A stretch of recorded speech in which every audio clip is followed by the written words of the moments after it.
penúltimo capítulo. Vamos avançando no fechamento desse precioso livro da palavra do Senhor. Livro de Amós, capítulo 8, vamos acompanhar a leitura do versículo 1 até o versículo 14. Amós, capítulo 8, versículo 1 a 14. Mesmo assentados, vamos acompanhar a leitura da palavra do Senhor. O Senhor Deus assim me fez ver, e eis aqui um cesto de frutos do verão, e disse: que vês, Amós? E eu disse: um cesto de frutos do verão.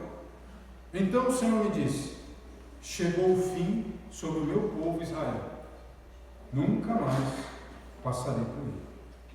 Mas os cânticos do templo naquele dia serão gemidos, diz o Senhor Deus. Multiplicar-se-ão os cadáveres em todos os lugares, serão lançados fora em silêncio. Ouvi isto, vós que anelais o abatimento do necessitado e destruís os miseráveis da terra, dizendo: quando passará a lua nova para vendermos o grão, e o sábado para abrirmos os celeiros de trigo, diminuindo o efa e aumentando o ciclo, e procedendo dolosamente com balanças enganosas, para comprarmos os pobres por dinheiro e os necessitados por um par de sapatos, e para vendermos o refúgio do trigo. Jurou o Senhor pela glória de Jacó: eu não me esquecerei de todas as suas obras para sempre. Por causa disto, não estremecerá a terra? Não chorará todo aquele que nela habita? Certamente levantar-se-á toda ela como o grande rio, e será agitada e baixada como o rio do Egito. E sucederá que naquele dia, diz o Senhor Deus, farei que o sol se ponha ao meio-dia e a terra se entenebreça no dia claro. E tornarei as vossas festas em luto e os vossos cânticos em lamentações, e porei pano de saco sobre os lombos e calva sobre toda a cabeça, e farei que isso seja como luto por um filho único, e o seu fim como dia de amarguras. Eis que vem dias, diz o Senhor Deus, em que enviarei fome sobre a terra, não fome de pão, nem sede de água, mas de ouvir as palavras do Senhor. E irão errantes de um mar até outro mar, e do norte ao oriente, correrão por toda parte, buscando a palavra do Senhor, mas não a acharão. Naquele dia, as virgens formosas e os jovens desmaiarão de sede.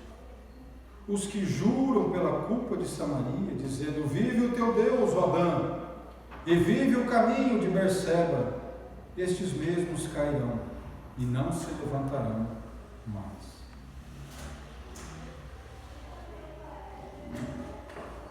A palavra de Deus, ela nos fala de limites.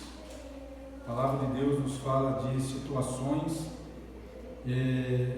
que chegam até um ponto em que não há mais como prolongar uma intervenção de Deus, uma intervenção definitiva da parte dele. E nós temos exemplos na Bíblia dos juízos de Deus, tanto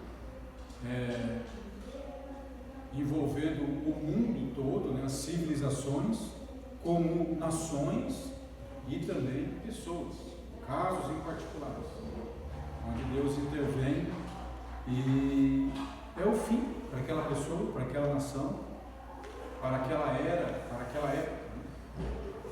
Em todas as mitologias, em todas as religiões que nós temos conhecimento, existe uma história de enchente, de dilúvio no mundo inteiro.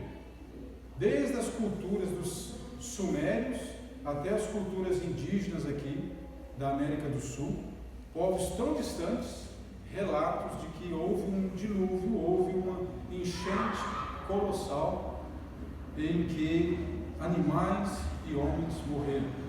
Algo tão dramático que ficou marcado no consciente e inconsciente dos povos.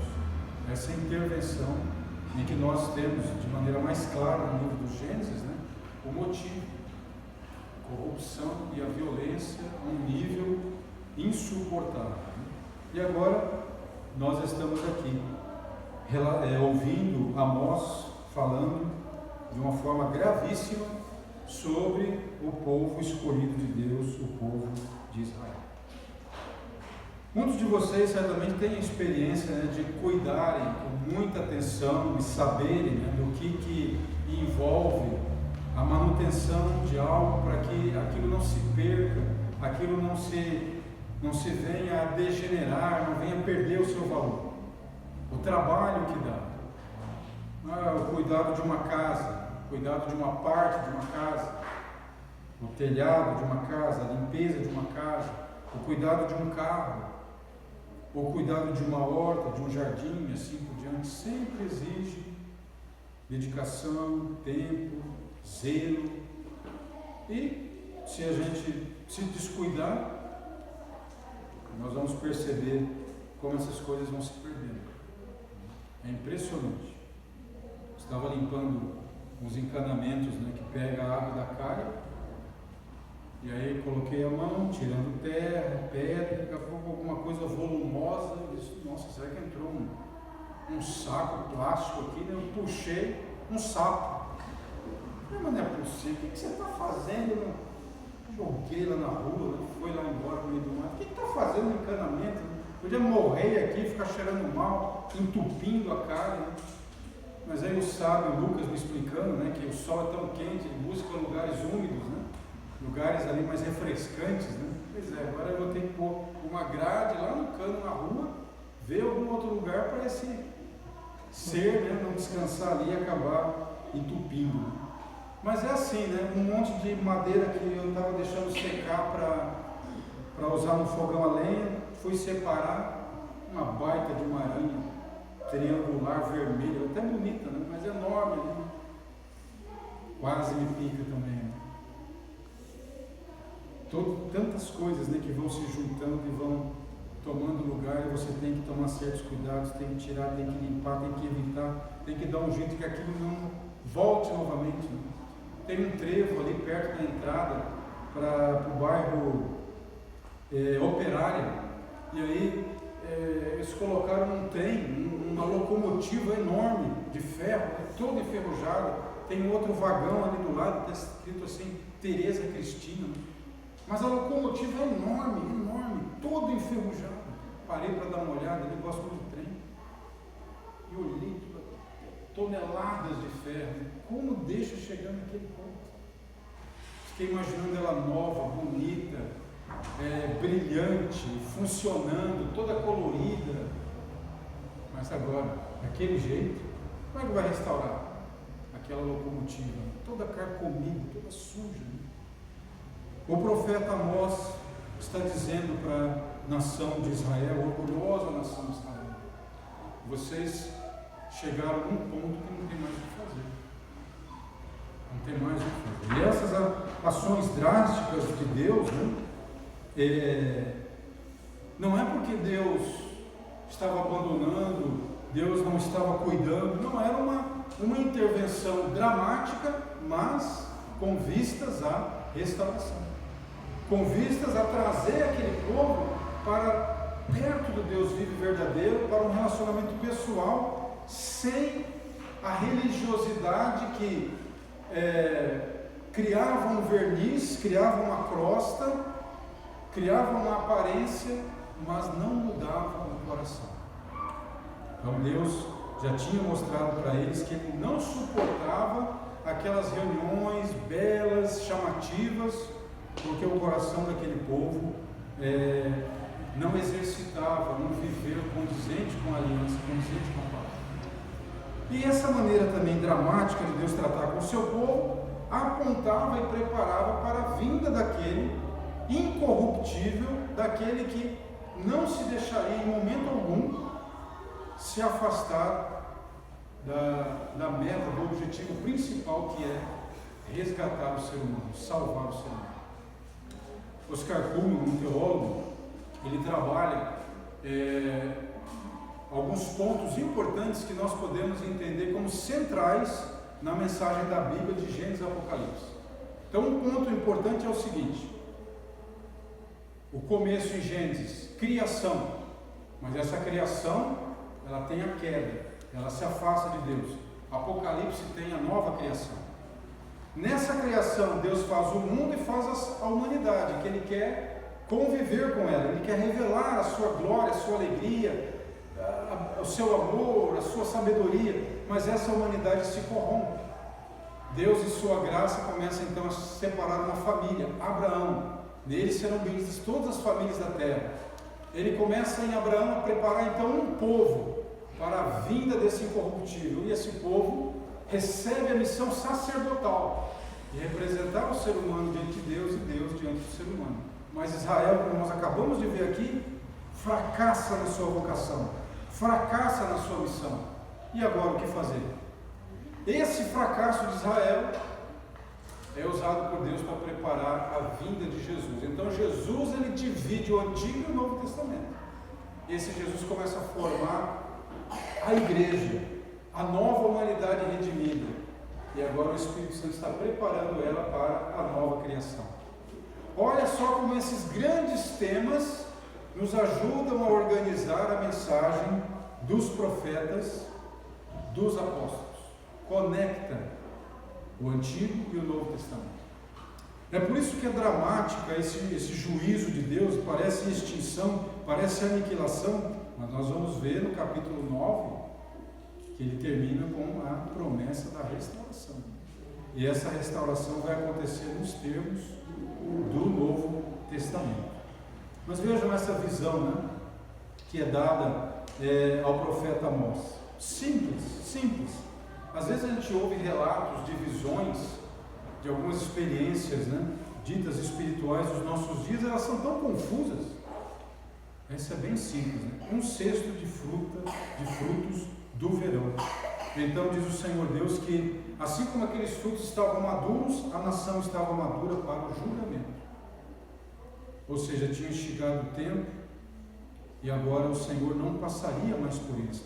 Passar, lembra-nos a Páscoa, Pessá, a passagem do anjo da morte sobre a casa que tinha a marca do sangue na porta, o sangue do Cordeiro Pascal.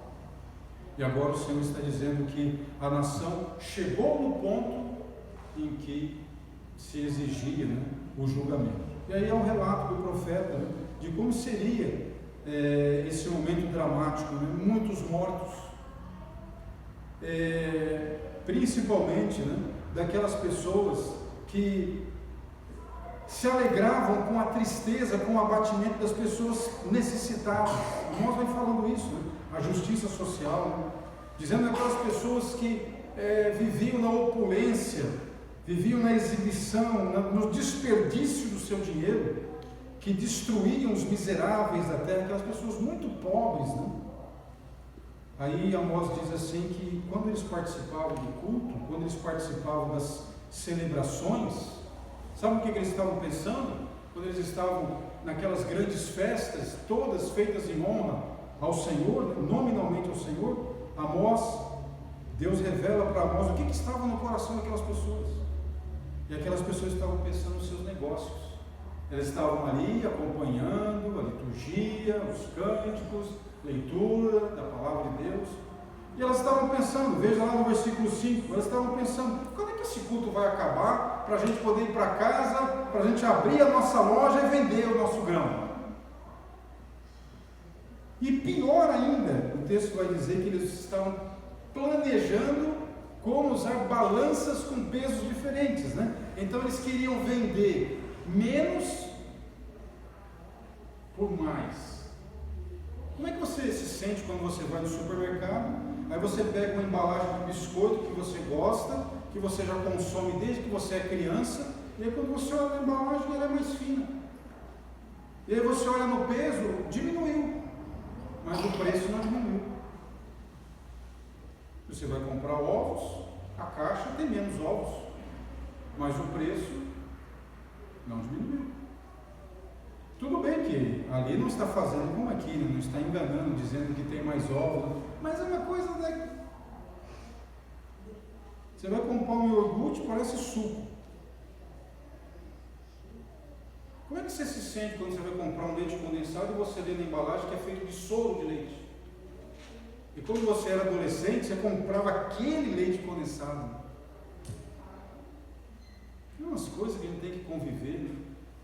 Mas aqui eles estavam planejando, olha, a gente vai pegar a medida, vai tirar a quantidade de grãos que tem no pacote e vai vender por mais. A gente vai ganhar dinheiro. Então, essa postura de uma nação que Deus escolheu e deu a vocação de serem sacerdotes, que agora Deus deu para a igreja. A igreja, nós cristãos, recebemos a vocação do sacerdócio. Vós sois sacerdotes. Né?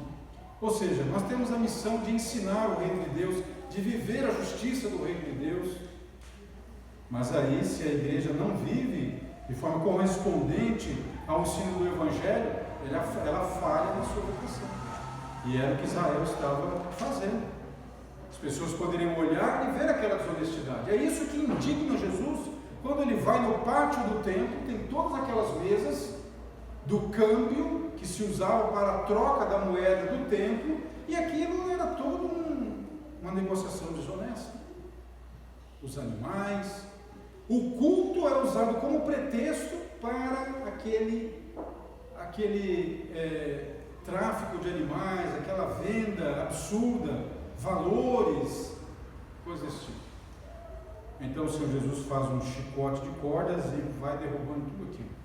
Uma demonstração de que aquilo tudo o desagrada e não está em harmonia com o propósito daquela casa, que é ser uma casa de oração. É a mesma coisa, Deus está indignado por esse povo fazer negócios desonestos, por estar ali presencialmente no culto, mas a sua mente e o seu coração ganhar dinheiro. Negócios. Quando é que vai passar a lua nova para vendermos o grão? Para abrirmos os celeiros de trigo? E assim por diante. Né? É tal ponto que ele já tinha falado nos capítulos anteriores, né? Sobre essa coisa de vender uma pessoa por causa da sua dívida de um par de sandálias, de um par de sapatos. O cara atrasou o pagamento daquela sandália, dava um jeito de supervalorizar aquilo, comprometer a pessoa e, se possível, vender ela como escrava. Veja aqui o final do versículo 6. E para vender o refúgio do trigo. O que é a lei de Deus?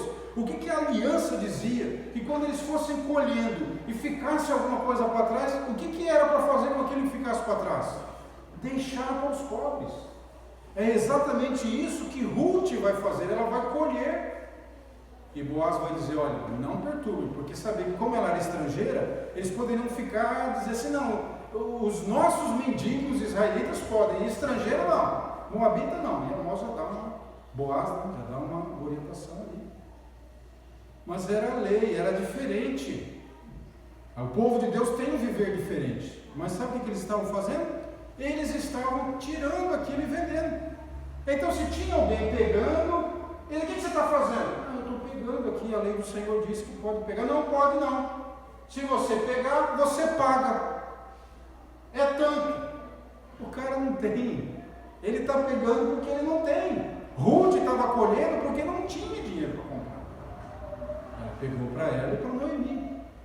Mas esse povo aqui, tão ganancioso, tão cheio de cobiça, cujo Deus na verdade era a cifra, o mônei, estava quebrando a lei de Deus e não permitindo que aquele resto que Deus deu para aqueles que não tinham nada fosse usado exatamente com essa função. Então o Senhor Deus diz, né, que ele jurou pela glória de Jacó, né, que essas obras o indignavam e ele não ia esquecer. Calvino interpreta essa parte, né, dizendo o seguinte, que seria mais ou menos assim: eu juro pelos benefícios que conferi a vocês que não permitirei que aquilo que é tão precioso aos meus olhos seja desgraçadamente profanado. A posse da terra estava ligada aos termos da aliança, e eles perderam a posse da terra. Quando nós lemos no livro dos Reis, há o relato de que o Senhor tinha avisado pelos profetas e que agora a nação estava entregue no cativeiro. E justo com quem? Um dos povos mais violentos daquela época, os assírios, que empalavam seus prisioneiros, esfolavam. Vocês sabem que esfolar uma pessoa não mata ela. Há várias marcações nos palácios assírios, né? As ruínas que nós temos hoje, eles gostavam de propagar isso, né? Se eles tivessem internet, eles colocariam isso nas mídias. A mídia que tinha naquela época eram os muros dos palácios e dos templos. Eles faziam suas gravações. E lá tem os desenhos, o sujeito pendurado e o outro soldado tirando a pele do camarada, tirava toda a pele dele. Só para ver ele sofrer, gemer, depois morrer de alguma infecção, alguma coisa. Eles tinham prazer nisso, era um povo violento, era um povo... Se a gente imaginar que no dilúvio a corrupção era pior que essa, a gente não tem ideia do que acontecia. Né? Mas Deus está dizendo, olha, pelos benefícios que eu dei para vocês, pelos privilégios que eu dei a vocês, pelos compromissos que nós assumimos na aliança, vocês vão perder tudo. Vocês vão perder. Então, é tão grave, né, que o profeta diz, a própria terra vai tremer, né, terremotos, vai haver enchente como a cheia do Nilo, e o sol vai se pôr ao meio-dia, a terra vai ficar escura. Claro, uma linguagem, né, uma linguagem forte, uma linguagem poética, que fala sobre crise mesmo, a natureza revoltada. Né? E aí no versículo 10, o Senhor, por meio de Amós, diz, as festas de vocês vão se tornar em funerais. Por quê? Os opostos, né? Não é opulência, luxo, dinheiro, pois agora vocês vão direto para a miséria, vocês vão para o oposto. Vocês tiveram muitos privilégios, agora vocês vão enfrentar a fome, vocês vão enfrentar a crise, vocês vão enfrentar o abandono. Então, essa questão de pano de saco, né? De calvície, de morte, de amargura. Toda essa linguagem para mostrar como Israel deixaria o seu território, seria levado como escravo, perderia sua identidade, um grande sofrimento. Mas vocês acham que eles levaram a sério? Eles olhavam para nós, um camponês, um boiadeiro, um agricultor, lá do sul, sotaque do sul, falando na rica Israel de Jeroboão II. Eles não deram bola. Eles não deram bola. Aí vem o juízo mais pesado, versículo 11 para frente. O Senhor Deus tiraria a sua palavra. É claro que aqui, especificamente aqui, a palavra de Deus é a profecia. Deus tiraria a profecia. Não haveriam mais profetas. Eles não teriam mais esta instrução de Deus, eles não teriam mais esse parâmetro diante dos acontecimentos, diante daquilo que a cultura ao redor oferecia. Eles em algum momento diziam, mas o que o Senhor tem a nos dizer? E aí então eles não teriam mais essa opção, eles não teriam como consultar, porque não haveria mais um profetismo naquela nação.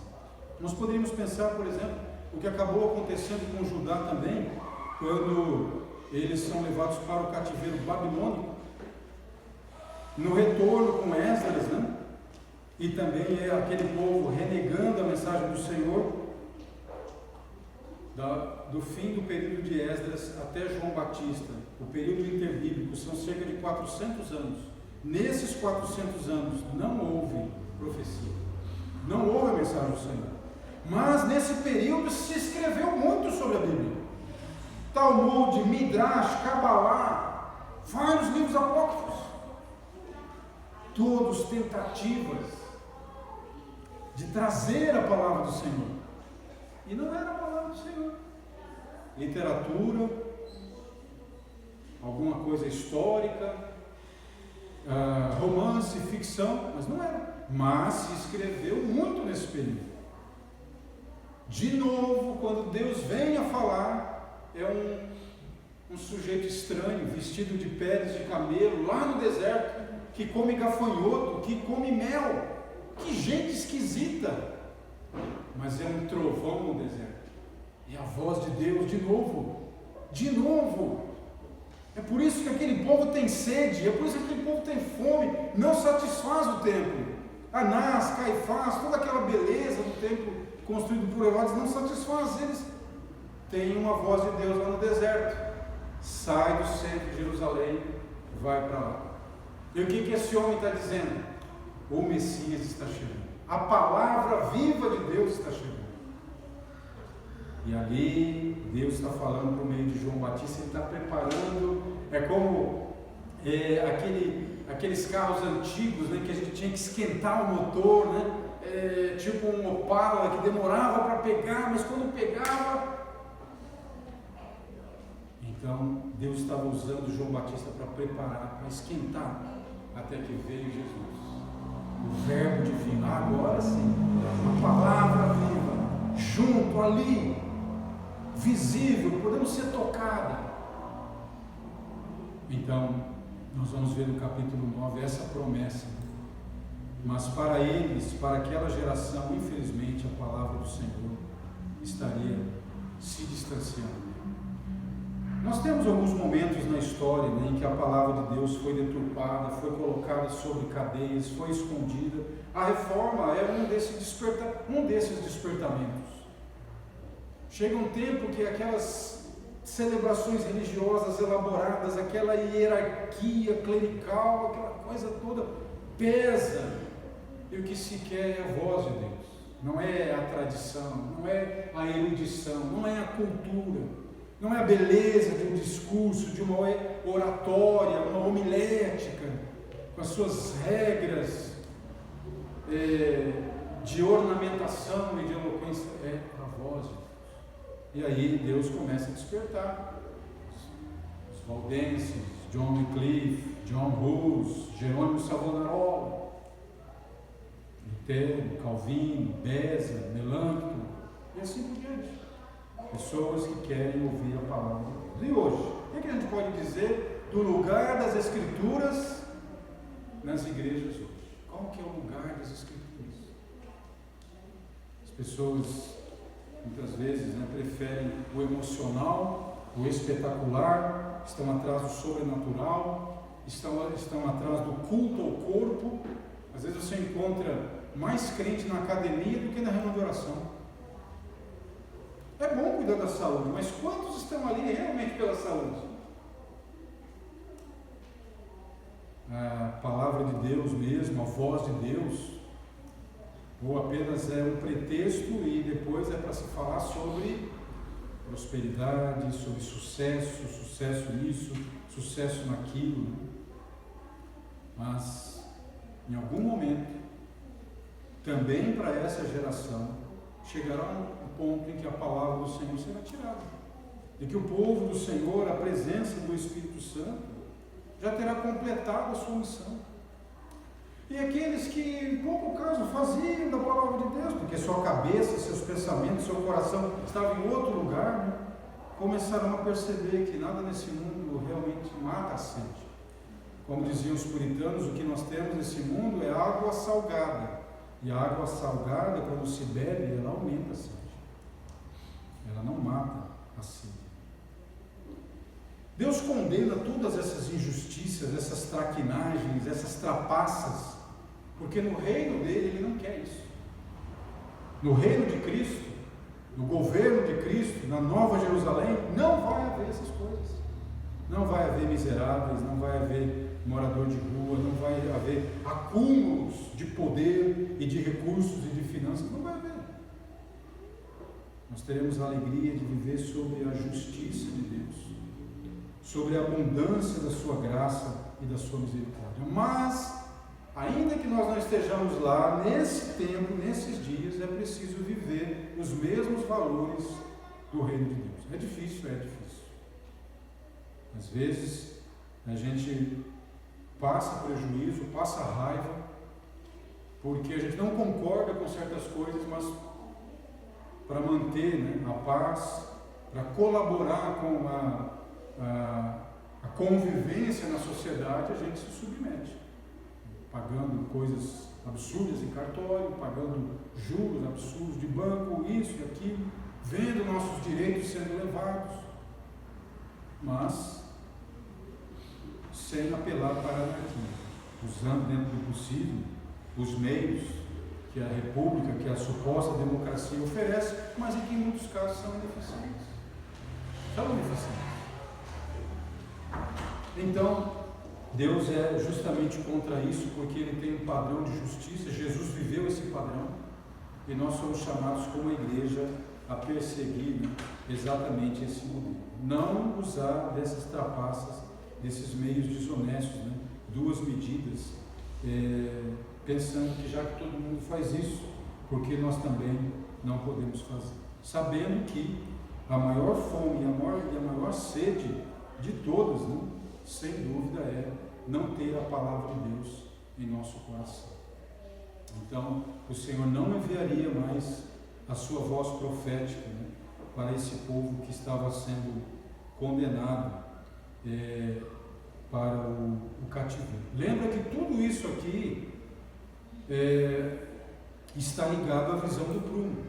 Deus está com o seu prumo, está avaliando o modo de vida, aquilo que é dito, aquilo que é colocado no culto da nação, e Deus está mostrando para eles que aquilo está completamente torto, criou barriga no muro, não tem como levar adiante.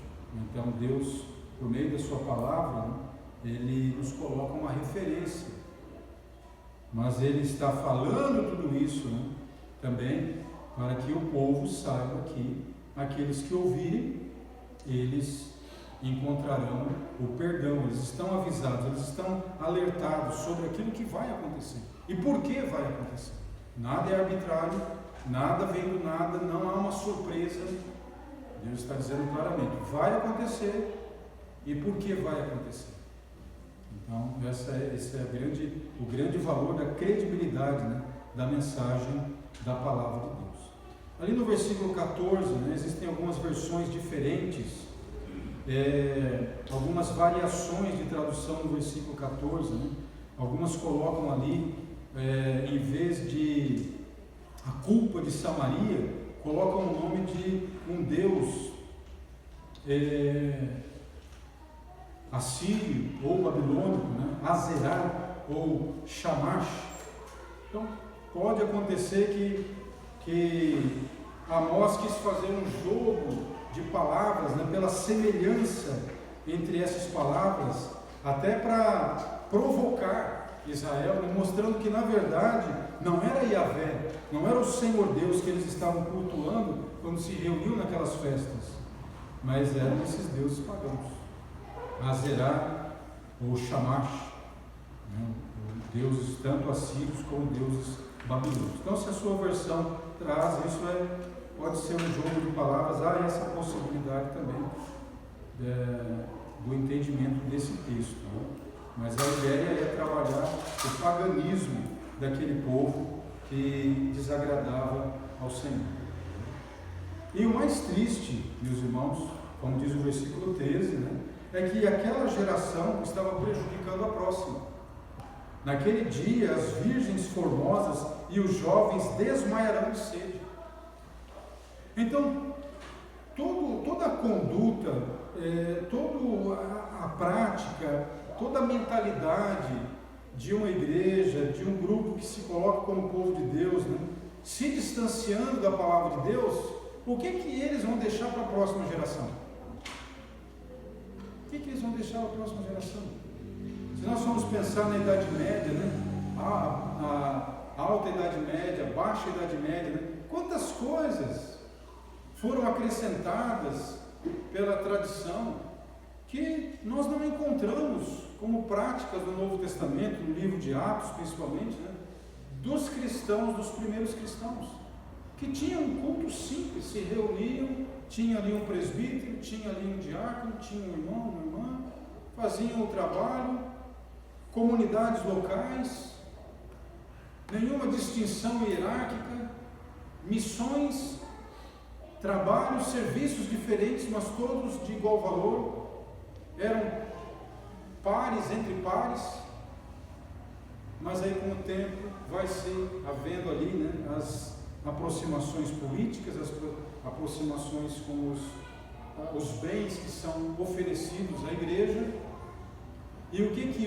uma geração que vai acolhendo isso vai dando para outra? Distanciamento.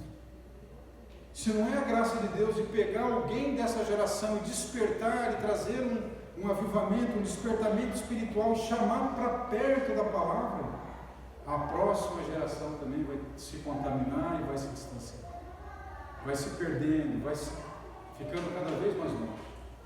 Graças a Deus, no finalzinho do mês de outubro, nós podemos louvar a Deus pelos pré-reformadores, pelos reformadores, porque eles trouxeram, houve conturbação, houve guerras, houve mudanças sociais, era inevitável que acontecesse isso, era inevitável. Aqui está nós protestando contra aqueles acréscimos, contra aquela religiosidade desonesta, injusta e que desonrava a Deus.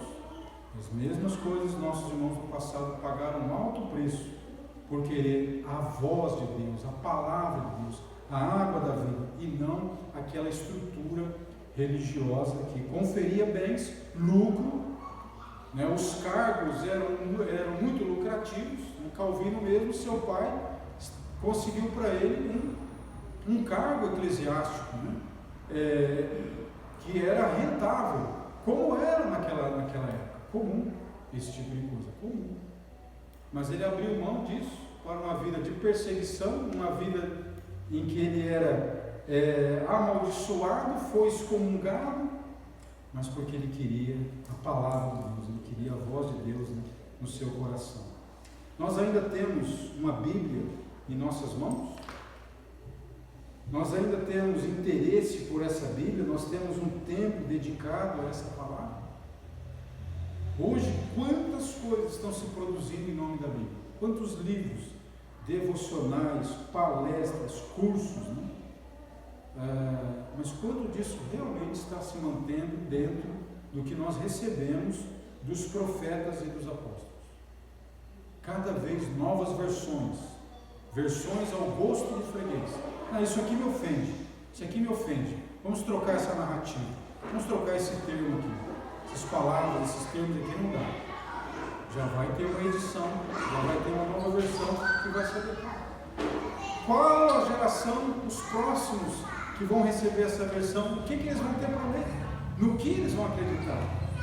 Quem vai manter o depósito fiel que nós recebemos dos profetas e dos apóstolos? Quem vai manter? Quem vai segurar isso? Quem vai levar adiante? Hoje, algumas pessoas, como os israelitas, têm esse pensamento: se eu fizer desta maneira, se eu fizer destas coisas, Deus é obrigado a me abençoar. É a mesma coisa que Israel estava dizendo: nós estamos na Terra Santa, nós temos os lugares santos, nós temos aqui os lugares onde os patriarcas peregrinaram, nós temos aqui os bezerros como um trono para Deus se manifestar, nós temos as festas, nós temos tudo. Então Deus tem que nos abençoar. E o profeta Amós está dizendo para eles: não é assim que funciona, não é assim que funciona. Com vulgaridades, alterações, tudo ao gosto do freguês. O que nós aprendemos então nessa palavra tão severa de Amós?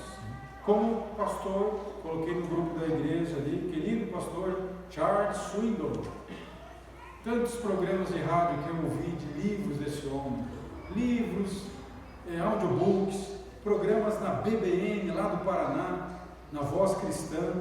E agora esse homem, com 60 anos de ministério, está se aposentando. E a próxima geração vai dar continuidade? Eu não me lembro desse homem ter sido convidado para algum congresso aqui no Brasil. Não me lembro. Mas ele era um cara humilde. Escrevia para ensinar as pessoas mais simples, os países mais pobres. Talvez não era interessante ter ele num congresso, ter ele num grande show, num estádio, porque a voz dele a mensagem dele não se afinaria, não se harmonizaria com o grande evento, com esse grande evento. Mas 60 anos como Billy Graham, chega ao final sem escândalo, sem opulência, uma pessoa simples, completou a carreira da fé, deixou um legado para as próximas gerações. Você pega os livros do Charles Swindoll e você torce, você picota, é só Bíblia. Se fossem livros que saísse sangue, você ia furar Bíblia, ia correr sangue de Bíblia. É só isso, só escritura, só falando do Evangelho, só falando da graça, só falando da justiça de Deus. Esse foi o trabalho desse homem. E agora, as próximas gerações que lerem o seu material vão terem essa presença da palavra do Senhor. Uma palavra que alimenta, pão. É isso que o Senhor está dizendo, pão, fome de pão, mas o pão da vida. Que Jesus disse para Satanás: nem só de pão viverá o homem. O pão daqueles gananciosos que estavam dizendo assim: quando vai acabar um culto para a gente poder vender o nosso pão, o nosso grão, o nosso trigo? Mas aquilo ali era morte para eles. Então o Senhor Jesus disse: nem só de pão viverá o homem, mas de toda a palavra que sai da boca de Deus. Mas e se Deus silenciar? Como fica? É só lembrar desses 400 anos, né, do período interbíblico. Né? Vamos abrir a palavra de Deus para encerrar no segundo livro de Reis, capítulo 17.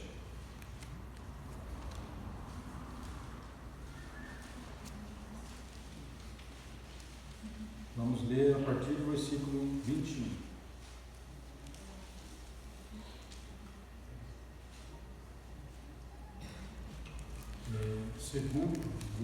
Segundo livro de Reis, capítulo 17, a partir do versículo 21.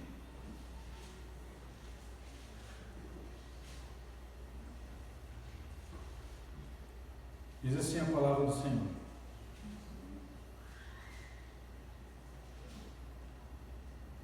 porque rasgou a Israel da casa de Davi, e eles fizeram rei a Jeroboão, filho de Nebate, e Jeroboão apartou a Israel de seguir o Senhor e o fez cometer um grande pecado. Assim andaram os filhos de Israel em todos os pecados que Jeroboão tinha feito. Nunca se apartaram deles, até que o Senhor tirou a Israel de diante da sua presença, como falara pelo ministério de todos os seus servos, os profetas. Assim foi Israel expulso da sua terra, a Assíria, até o dia de hoje. Então essa profecia de Amós, ela se cumpre cabalmente. Quem são os profetas que as pessoas estão ouvindo hoje? Quem são os influenciadores que as pessoas estão seguindo nas mídias? Os profetas do nosso século são escritores, são youtubers, são diretores de cinema, diretores de séries. Essas pessoas é que fazem a cabeça do povo, que colocam seus valores culturais, né? Mas isso não tem saciado a fome. As pessoas têm sido infelizes, um alto índice de ansiedade, um alto índice de tristeza muito profunda, né? De melancolia. Nós precisamos, meus irmãos, ouvir os profetas de Deus novamente. Colocar o nosso coração diante do Senhor e pedir que mais uma vez Deus fale o nosso coração. Ronald Sider, um escritor, faleceu há pouco também. Ele escreveu vários livros alertando os cristãos de nações ricas a não viverem o desperdício, do qual fala Amós, mas investissem parte da sua riqueza no trabalho missionário. Um camarada que deixou excelentes livros, ele, o empresário, chamando a atenção dos empresários cristãos sobre isso, que ele via na nação dele, nos Estados Unidos. Veio a falecer há pouco tempo, mas legou para as próximas gerações também uma mensagem profética, não falando de especulações com relação a acontecimentos do futuro, coisas dessa natureza, mas o profetismo bíblico que chama a ação para o hoje, para agora. E muita coisa boa que aconteceu no trabalho missionário veio de homens que foram tocados pela literatura, pela mensagem, pela pregação desse cristão. Um dia alguém disse: o senhor é um ativista social, seu Sidon? Ele disse: não, eu sou um discípulo do Senhor Jesus. Olha que resposta simples, de um homem riquíssimo, um empresário de elite, um case de sucesso, como eles gostam de falar, mas que se mobilizou para viver os valores do reino de Deus. Aí quem olhou para ele e falou: não, isso aí é uma pauta política, o senhor é um ativista social. Eu disse: não, eu sou um discípulo de Jesus Cristo, um discípulo de Jesus. Quantos mais desses nós precisamos que o Senhor Deus desperte para que vivam essa graça, essa mensagem, e não se deixem serem seduzidos justamente por essas práticas que vão se tornando comuns na nossa sociedade. Nós, povo de Deus, Igreja do Senhor Jesus, nós somos chamados para sermos transformados e sermos instrumentos de transformação. Então, de alguma maneira, a luz do Senhor, a sabedoria do Senhor, o poder do Senhor vai usar as nossas vidas, onde quer que nós estejamos, para que a mensagem do reino de Deus esteja presente. Não de uma forma utópica ou teórica, de uma forma abstrata, mas de uma forma concreta, como Jesus. Jesus era real. E a vida dele, a mensagem dele era pé no chão, era visível, era contestadora daquilo, dentro daquilo que Deus tinha ensinado na sua palavra, nas Escrituras. Que Deus nos dê alegria, meus irmãos e irmãs, de que essa semana seja um tempo em que nós estejamos passando mais intimidade com a palavra de Deus. Que não nos falte a palavra de Deus. Deus tem nos dado esse privilégio. Não sejamos nós aqueles que vão virar as costas para a palavra de Deus, mas sejamos nós aqueles que vão buscar, separar um tempo para estudar, para ler, para meditar. Como dizia MacArthur, nós não vamos conhecer a vontade de Deus se não estudarmos as Escrituras. Como disse outro cristão, Deus condescendeu em ser um autor, em ser um escritor, para, por meio do texto da sua palavra, falar ao nosso coração. Deus abraçou essa tarefa e inspirou o coração dos seus servos e suas servas para que a palavra chegasse até nós. Deus nos dê essa alegria e jamais em toda a nossa vida nos falte a direção da palavra que alimenta e que orienta a nossa vida do Senhor. Que em todos os momentos da nossa vida, sejam nos bons ou nos ruins, Deus fale conosco. Amém? Vamos encerrar então, cantando o próximo cântico.